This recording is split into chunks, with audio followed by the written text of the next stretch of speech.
رب کریم جس کو حکمت عطا فرماتا ہے، ان کے ساتھ بعض ایسے مشائخ ہیں، ان کی صحبت میں، ان کی محبت میں، ان کی خدمت میں، ان کے درس میں رب کریم روحانی طریقہ سے، ان کی کلمات کے اثرات سے دل کو اللہ روشن کرتا ہے، صاف کرتا ہے۔ وَيُزَكِّيهِمْ، یہ ان اللہ کے ولیوں کا بیان ہے جن کی صحبت اور حکمت تعلیم سے رب لوگوں کے سامنے کے دل کو صاف کرتا ہے۔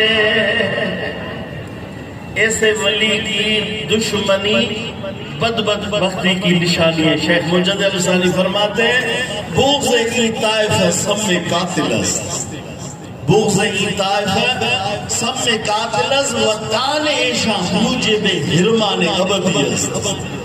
مکتوبہ شریف میں شیخ مجد الثانی فرماتے ہیں بغض ای طائفہ، ایسے اللہ کے ولی کے ساتھ بغض رکھنا سب میں قاتل ہے۔ فرماتے طعن ایشا موجب حرمان ابدیت، جو شخص ان پر طعن کرے، ان پر بد چینی کرے، سخن چینی کرے، فرمایا پوری زندگی وہ بدبخت رہے گا۔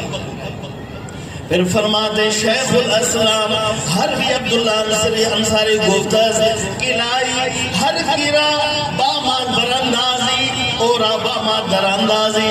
شیخ عبداللہ انصاری فرماتے رب جس کو تو اپنے دروازے سے دھکیل دیتا ہے، جس کو تو دور کرتا ہے، جس کو اپنے دروازے کا مردود بناتا ہے، فرمایا پہلے اسے تو ہمارے تان چینی سخن چینی پر اسے طاقت دیتا ہے۔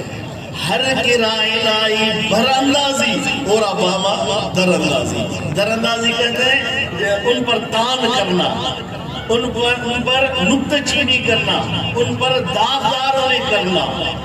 یہ وہ لوگ ہیں تو میری جان میرے دوست جو والحکمت ویزکی،